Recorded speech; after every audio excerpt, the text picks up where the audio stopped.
Hello everyone. So it's been a couple of weeks since my last post, and I do apologize. So let me wish you all a happy new year. I hope that 2022 is great for all of us. It's been strange. I mean, 2020 was the last year I remember. 2021, and now we're in 2022. So happy new year, everybody. In the meantime, I'm working on another project, but I wanted to quickly post this video to kind of update you all on what we did with the heaters. You can hear them in the background. So we have that one of the heaters actually stopped working with an air coat. So we'll go through it in the video, have a quick look. It shouldn't be a very long video. So I hope you enjoy it. Thanks so much, and we'll see you in the next one soon. Thank you. Trouble in Paradise. So I wanted to bring you guys along the ride of this part of the project, which is unexpected, but as you can see on this one we have an error code, and this one is fine. So this is the older unit. The error code is actually the glow plug is gone, so is not working. So let's take a look at that together. We'll just change it out. And I did buy a kit for it from Amazon. So we'll change out the glow plug, and we'll do a couple measurements to see what it's like in the broken one and what the new one reads out, so we can do a quick check in the future. So to get to the glow plug, you have to take apart this top cover, and it's actually quite simple. As you can see on this one, that is just a screw type cover that comes off, and then once that comes off, you just lift this up and pop it off. So that takes off the cover, and that gives us access to the glow plug here. Now, to get to the glow plug itself, we have to take off this this little control board, I guess. It just uses a standard 5, what is that? It's a 4mm hex. So we just take that off, and don't lose the washer. And then this has a little clip here, just kind of pinch it in, and it just comes right off. So as you can see with this clip here, we now have removed the clip to the glow plug. Let me get the kit out here that we got, because in the kit it apparently has a tool to remove it, the new glow plug itself, and then the removal tool, which is basically just a slotted socket wrench. So we'll remove that glow plug together now, and then we'll take them both to the bench and ohm them out to see what the readings are and why that one failed. So they say to be careful while removing this jacket, or this protection cover. So we'll follow along and just slide these wires into it as we pull it back slowly. And then now you can see that the slot will just go straight down into the glow plug, and that'll give us the ability to turn it. And it wasn't tight at all, actually. It was almost hand tightened.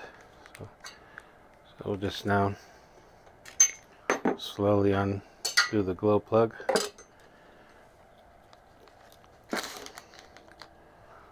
You would think they put the connector right at the glow plug, so it would be easier, don't you? So we just pull it out there, and we will take a look at that together here on the bench. So let me set you guys up there. We'll take a quick look. Well, I actually just did a quick visual inspection, and quite honestly, I couldn't see a damage. It doesn't look cracked. It doesn't look damaged. But let's see what it says electrically speaking, and that way we'll kind of have sense of what these things are. So I'm going to just put it into the ohms reading, and then we'll ohm it out across the end here on the terminals. Just to take a look and see what it's reading at. So I'm reading 252-ish ohms, 251.7. So that's the one that came out. And now let's look at the new one.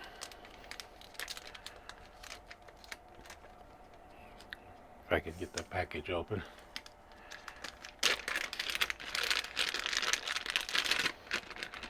It comes with a protective cover, so I won't remove that cover now.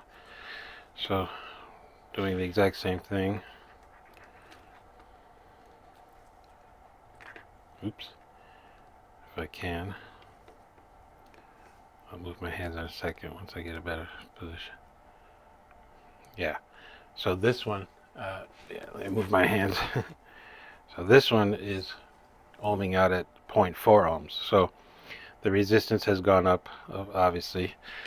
So the old one is damaged somehow, somewhere. I don't see any physical evidence of it being damaged. I can't see if it's cracked or see anything of that nature. But the ohm meter says that it's got a high resistance now. So consequently, the control system on the heater is seeing that as a broken device. So now we'll go ahead and install this one into the heater, and we'll fire them both up. You know, I should have unplugged it. So go ahead and plug it from the power supply.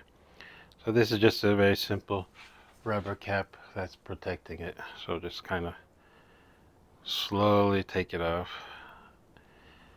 Obviously, this is, I guess, a ceramic or a graphite element. So let's try to not touch it. And basically just the reverse. So we'll just put it in without touching anything. Start it with the wires. And once it's started, hopefully it's going to work. And I don't think I ever mentioned that I'm in Indiana, and right now it's 20 some odd degrees outside, so it's quite chilly. So I'll just snug this down. I mean, when I was pulling it out, I don't know if you noticed, it wasn't very tight at all. So we'll take it to a little bit, and then, yeah, just hand tighten it. So now that's done, and when I ordered it, I actually took the old one off and matched the pictures. Yeah, hit or miss. I mean, sometimes that doesn't work. Sometimes it works, but in this case, it did work. So the picture was correct. So that's how I was able to find it quickly, rather than going through a bunch of different sites and trying to figure it out. So now that's in, and this is a one-way plug. I don't think it makes a difference, considering it's just technically a resistive element, so it's not like you can plug it in backwards, but it does have a lock here. So it's technically just goes in one way. And then we will put this nice control box back in its little place here. There we go. And then we'll tighten it back down. Oops, I forgot the little washer. What I do with the little washer? Did I lose that already? Probably. Ah, here it is. And yeah, I was saying it's freezing, so I actually didn't finish the other video I was doing because it was just a little bit unpleasant to come out here and work. And these, when they're working together, they heat up nicely. I mean, it makes it a very nice 65 75 degrees, 70 degrees when they're both running at full. And then when I'm trying to record a video, I just turn it down to about half, and that keeps the temperature pretty good. So that's now installed, and I guess the moment of truth is to plug it in and start it. But I'll go ahead and take my bets and go ahead and wrap it all up with the putting this thing in its place. Yeah, it didn't come out all that easy. I mean, I did have to yank it, so I'm assuming it's not gonna want to go in very easily, but I was wrong. It went in very easily. And then we just take this end cap, and let me move it to show you what I'm actually doing there. So just take the end cap and just screw it into place, and that's it. So now technically these are both should work again. So what I'll do is I will plug it in. If you saw the other video, you know how that was working. So we have the power supply here, which gives it 12 volts at 30 amps or 20 amps, I believe. And now the moment of truth. You know what, I'm not going to start them both up at the same time. I wonder if I was running both at the same time. I wonder if there's a voltage drop causing it to have a higher current consumption. But we'll see what happens. And usually that error will come up relatively quickly. I mean, it goes through its startup sequence, and then the error will come up. Let me turn that light off. I think that's a glare.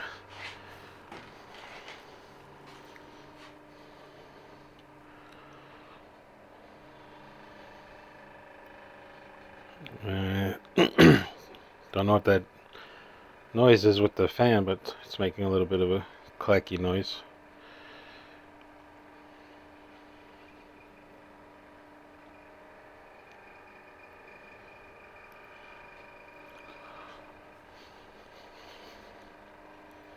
So about this time it would have gone to the error, but you never know. So let's just give it a couple more seconds here, and then once the pump kicks in, that means the glow plug is heated.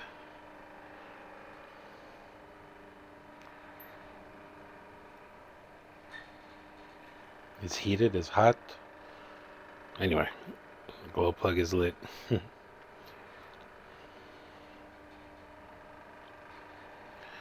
So apparently these glow plugs then, I guess, are what we can consider consumables. And yes, now the pump just kicked in.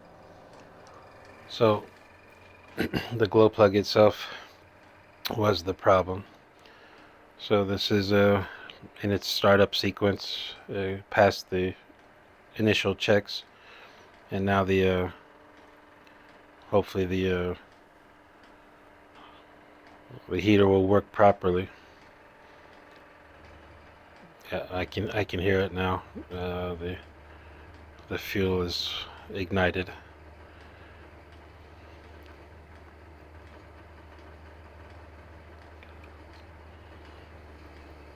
Not the quietest, but for this type of an application, you know, I didn't quite get into the metrics in the last video on this particular topic.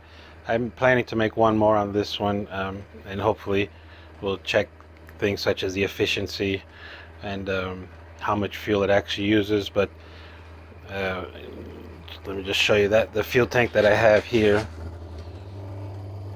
that's a 10-liter tank, and that one, basically with both of them running at full throttle, I get about a good full day, meaning you know, it's not 4 hours, but literally just start it up in the morning and then just let it work all day into the evening. So it started up and seems to be working properly now. And just so we get the full effect, I'll go ahead and start this one up too now.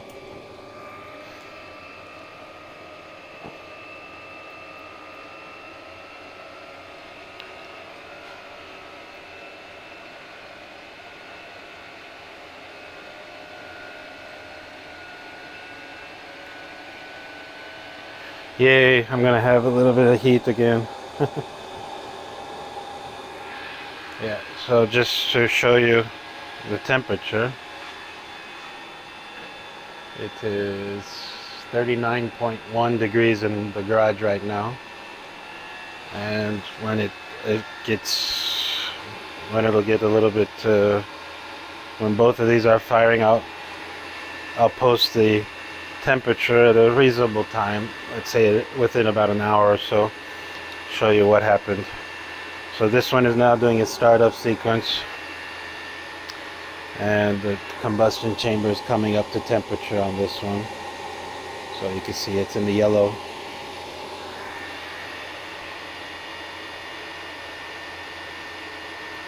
So I think when I saw the error code, I did go online and wanted to see what the E-03 error was, and of course when glow plug came out, my heart sank, because I didn't have any on hand.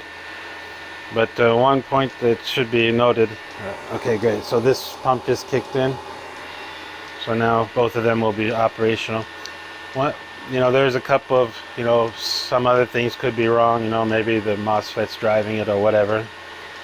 I went ahead and ohmed it out at that time, and I did see it had a huge resistance, the 250 some odd ohms, which is what led me to the conclusion that it wasn't any control issues, it was purely the glow plug. So I'm assuming that these are consumable items in the big picture, so it might be wise to, if you have to set up something similar, to have a couple of these on hand. Literally it took us 4 minutes to pull it out and change it and put the new one in. So now both of them are running nice and hot, and this one is still ramping up, but it's starting. So let's take one quick look again at the glow plug, see if we can find or spot anything on it. Okay, so you can hear them in the background, they're both working. And this is the glow plug itself up close, and I'm rotating it slowly in my hand at the same time we're looking at it. I don't see, like I said, focus, come on now, there we go. I don't see any obvious cracks on it, but as you saw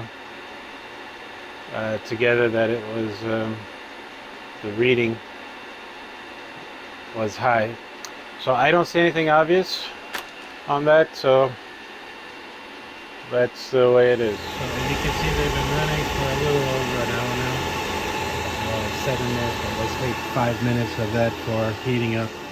And right now it's 28 degrees where I'm at, and the garage is 55.3 degrees Fahrenheit, and as I mentioned, this garage is not insulated on the garage door, so it does a pretty good job keeping this little area warm.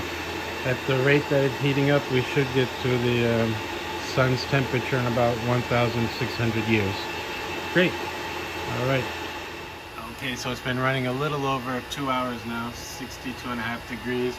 And I forgot to mention, you need the fire here to make it at least 10 degrees hotter in the room. So I wanted to quickly thank you guys for stopping by again. We're working on the project box. Well, you don't know, I'm working on the project box, which I would hope to get out very shortly. But I just wanted to add this quick video to you all, so you kind of saw the process of troubleshooting and getting it back running and online. So thank you all for stopping by, hanging out with me, hanging with Big E.